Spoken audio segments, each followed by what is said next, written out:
হ্যাঁ। আসসালামু আলাইকুম।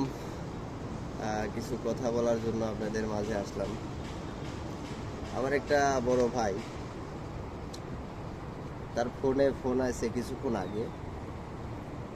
তার মুখ থেকেই নিতে চাইলাম। সে আবার একটু মানে সাধারণ একটা মানুষ, তো মানে সাদা মাটা মানুষ যাকে বলে, তার মুখ থেকে নিতে চাইলাম, কিন্তু সে বলল না। সে ক্যামেরার সামনে বলবে না, এমনি আমাদের সাথে শেয়ার করছে, কিন্তু সে ক্যামেরার সামনে বলবে না। ঘটনা হচ্ছে কি, তার ফোনে একটা ফোন আসে। আগেই বলি, আমরা সবাই তো মালয়েশিয়া প্রবাসী, এটা অনেক ভিডিও আছে, এটা তো আর নতুন করে বলার কিছু নাই।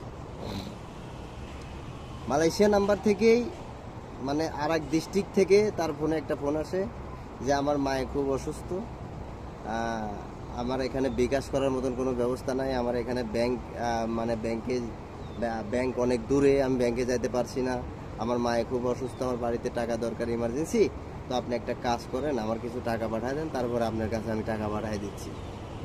হ্যাঁ, তো যাই হোক, সামনে ঈদ, এরকম অনেক বাঙালি বাটপার আছে, ঠিক আছে, তাদের থেকে অবশ্যই সতর্ক থাকবেন, এরকম ফাঁদে পা দেবেন না।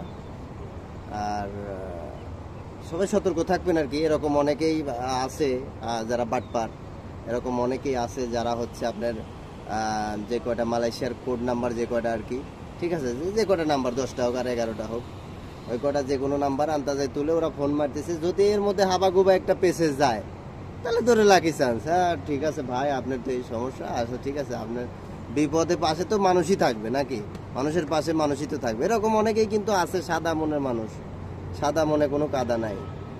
তে এরকম বাটপারের খপ্পরে দয়া করে কেউ পড়বেন না। সামনে ঈদ, এরকম বাটপার অনেক আছে, বাঙালি বাটপার অনেক আছে, ঠিক আছে। সামনে ঈদের জন্য ওরা এরকম বাটপারি করে বেড়াবে। আর আপনারা ঘোরাফেরা খুব সাবধানে করবেন, খুব যদি দরকার পড়ে তবেই বাইরে বাড়াবেন, না হলে বাইরে বাড়ানোর দরকার নেই। আসসালামু আলাইকুম, সবাই ভালো থাকবেন।